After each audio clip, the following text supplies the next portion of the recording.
The old spaceport on Delta 9 was loud, grimy, and perpetually humming with life.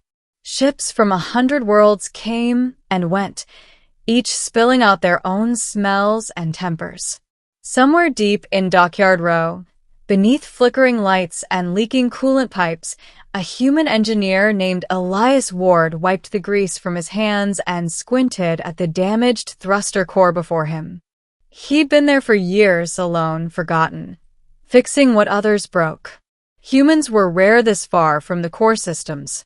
Out here, most races saw them as clever but frail, a species of thinkers, not fighters.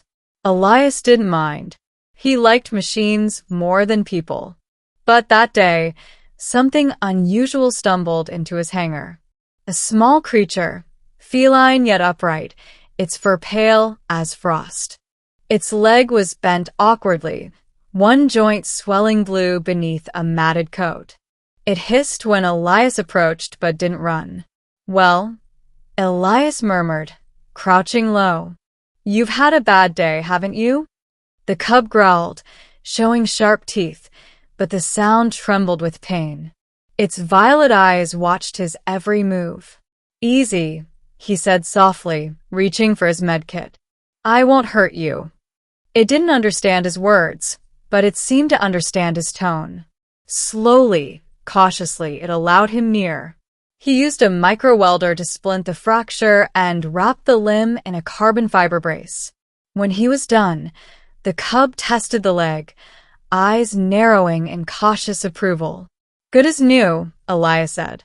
"Try not to fight any more engines, all right?" The cub tilted its head, gave a soft chuff, and limped out of the hangar. Elias never expected to see it again. Years passed. War came to Delta 9. The Varick Dominion invaded the outer fringe, enslaving or exterminating any world that resisted. Elias's repair bay was caught in the crossfire when a Dominion cruiser bombarded the city's surface. He survived by sheer luck, crawling from the wreckage, lungs full of smoke.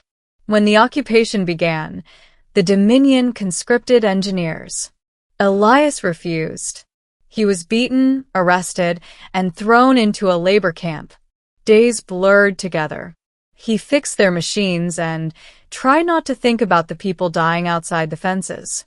But on the 14th cycle of his imprisonment, the sky tore open.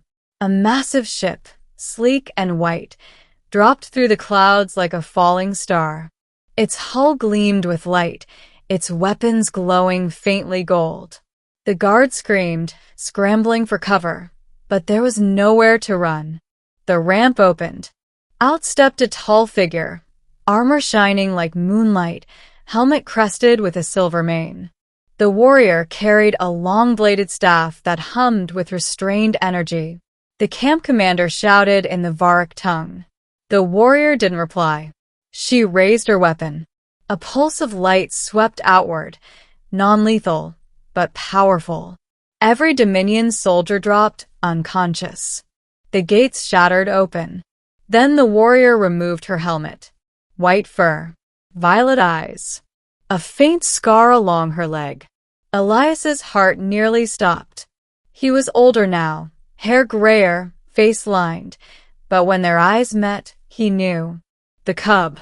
She approached slowly, her people parting before her. Her gaze never left him. "Human," she said, voice low and melodic. Through her translator, it came through clear. "You are Elias Ward."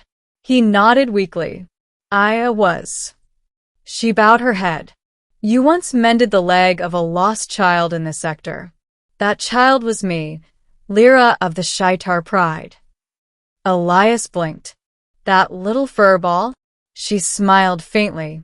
"That little furball is now War Master of the Shi'Tar Vanguard. And I came because you saved me when no one else would. You came all this way for me? You gave kindness without gain." My people do not forget debts. "The Dominion burns worlds that once sheltered us. So we burn them back." She extended a clawed hand. "Come, human.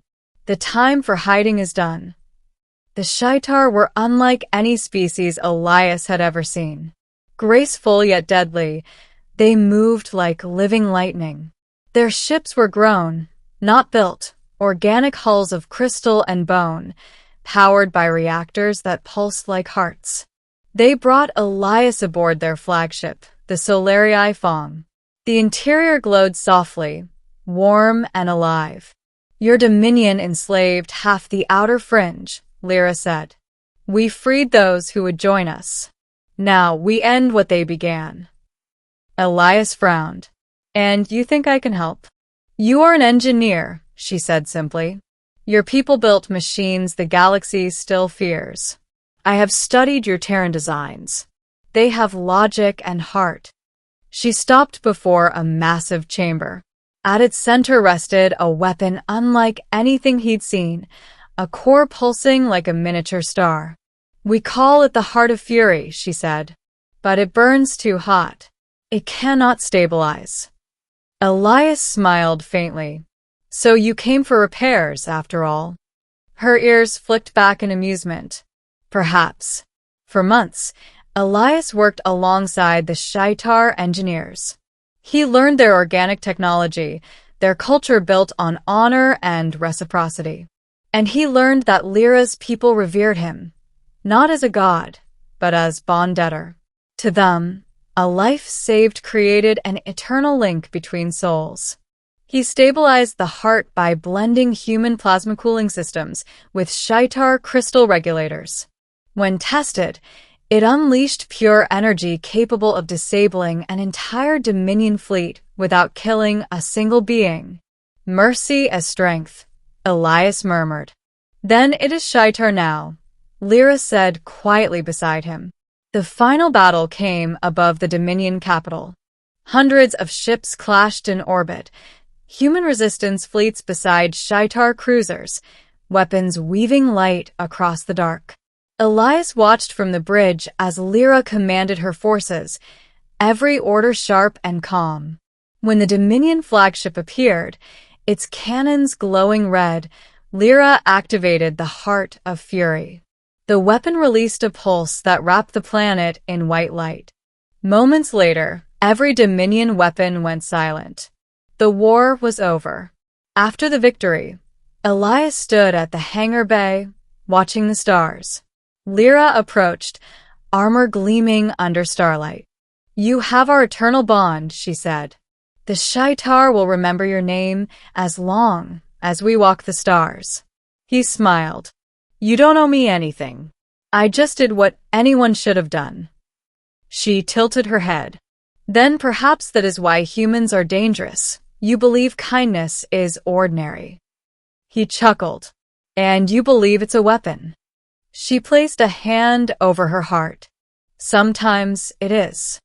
Years later, when peace returned, stories spread across the galaxy.